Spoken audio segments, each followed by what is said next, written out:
A young woman from France set off to visit her relatives in Britain for Christmas, but along the way, she vanished without a trace.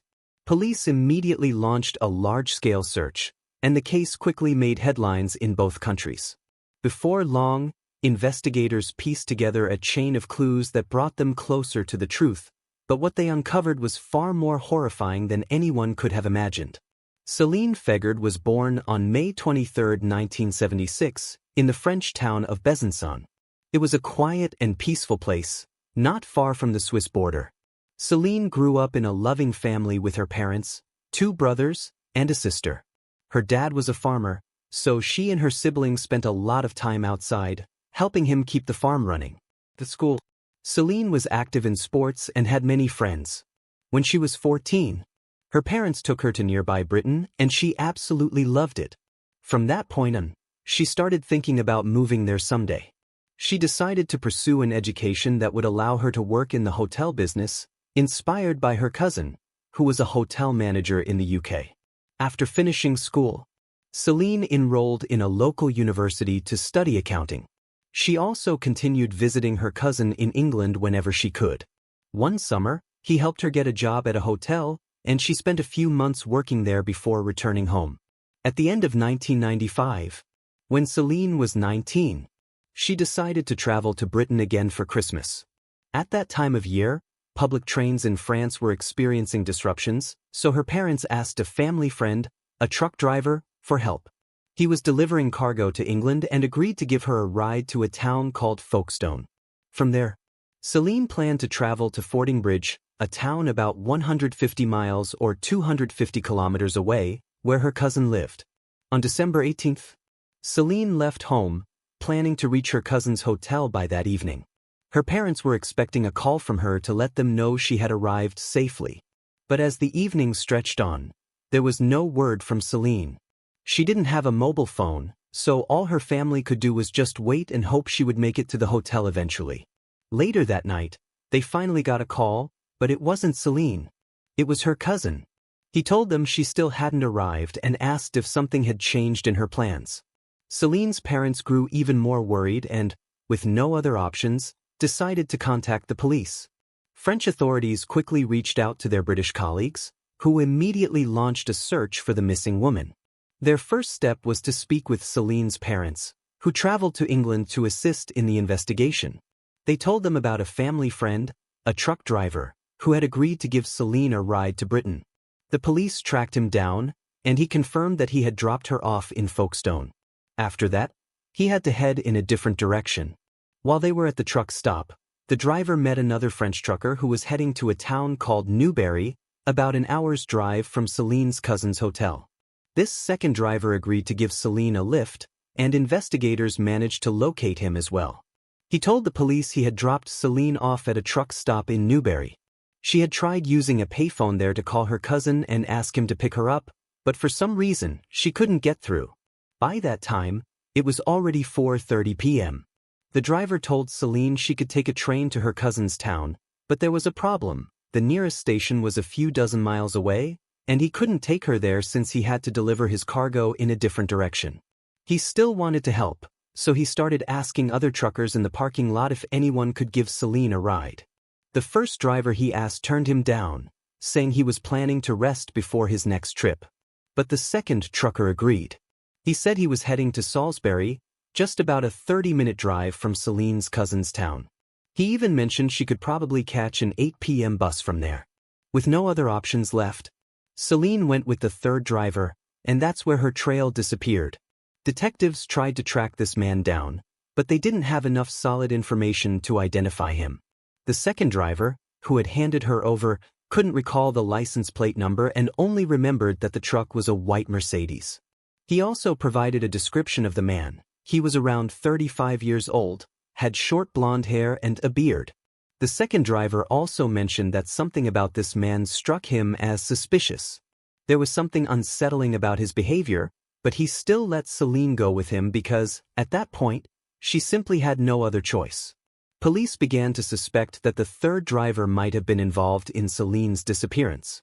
Using the witness's description, they created a composite sketch and shared it with the local media.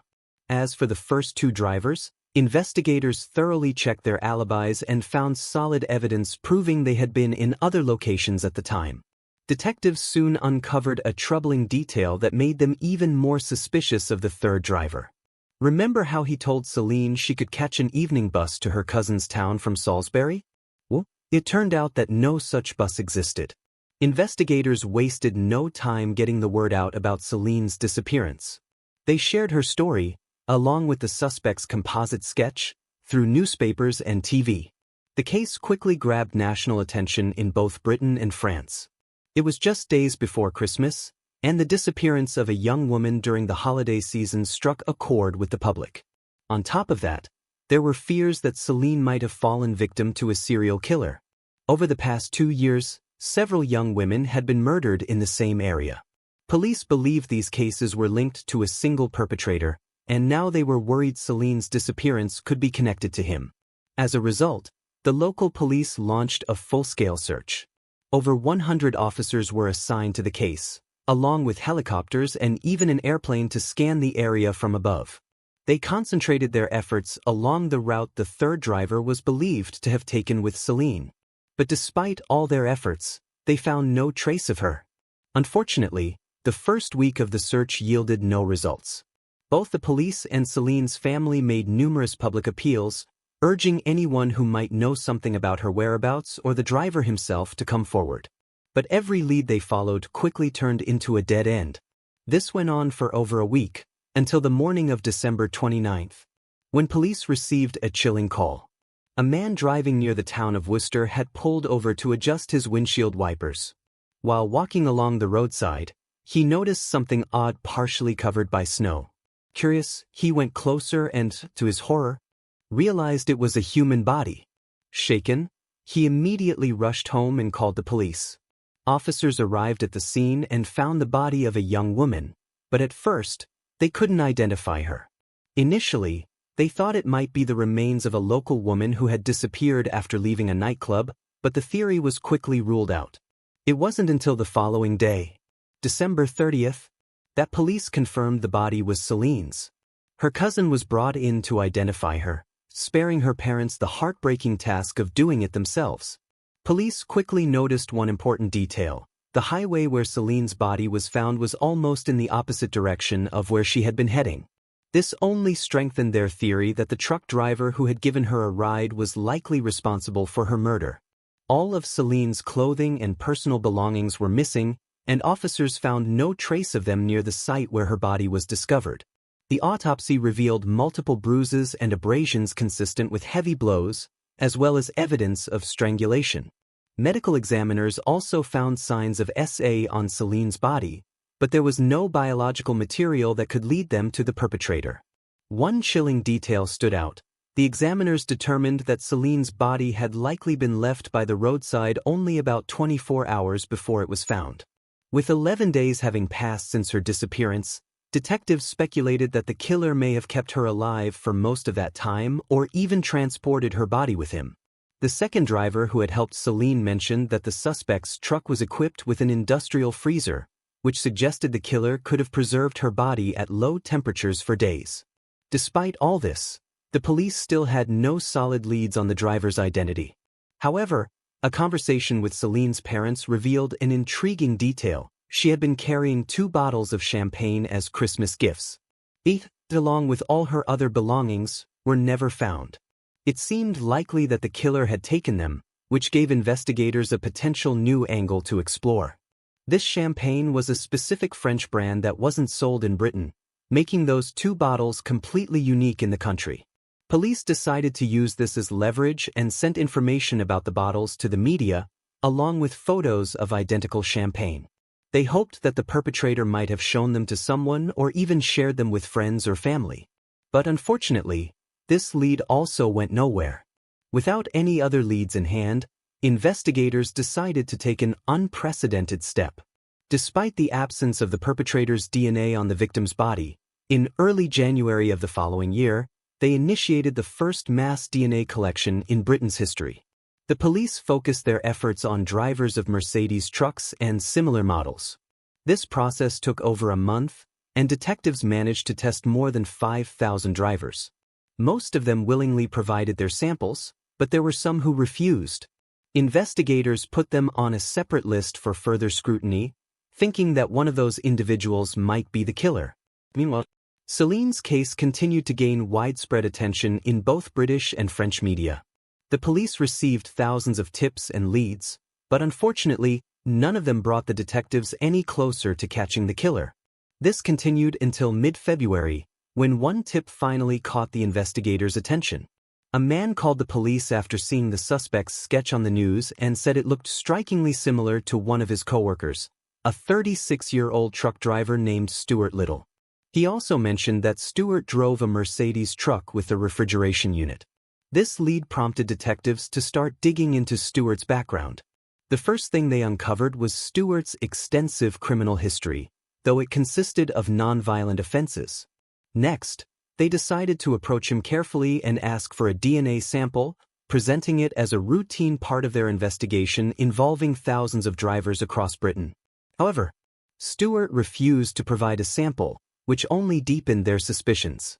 After several more attempts to persuade him, Stuart eventually gave in and agreed to the test. As soon as they had his DNA, the police secured a warrant to search his truck. That's when they found their first major evidence: traces of blood on the mattress in the sleeping area and in other parts of the cab. Testing confirmed it was Celine's blood, and that was enough for an arrest. The police also obtained a warrant to search Stuart's house. In his garage, they discovered Celine's personal belongings, the ones she had with her when she disappeared. But that wasn't all. Investigators noticed something odd about Stuart's tachograph, the device truck drivers are required to use by law to track their driving hours. It appeared that on the day Celine's body was dumped, Stuart had deliberately concealed information about his movements. However, he made a mistake. After disposing of the body, he resumed work without filling in the missing data. This created a suspicious gap in his driving log, which detectives believed corresponded to the time he transported Celine's body to the roadside.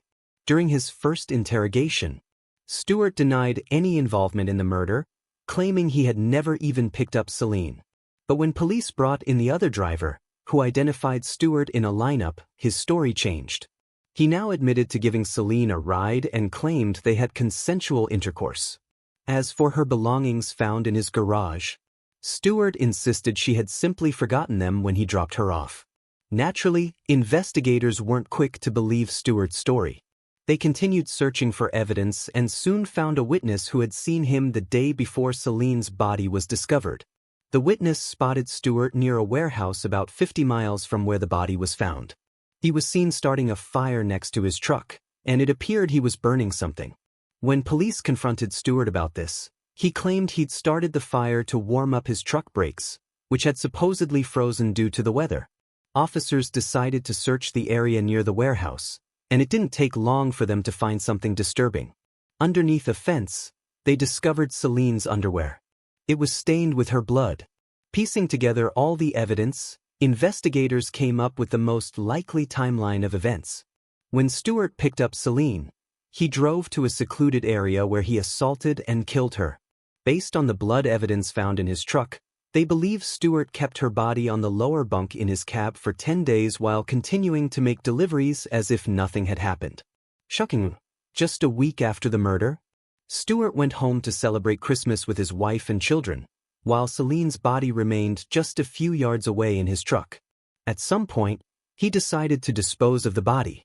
Investigators found receipts showing Stuart had purchased a shovel, an axe, and a saw, likely with the intention of dismembering her remains. However, for some reason, he abandoned that plan and simply left her body near the roadside.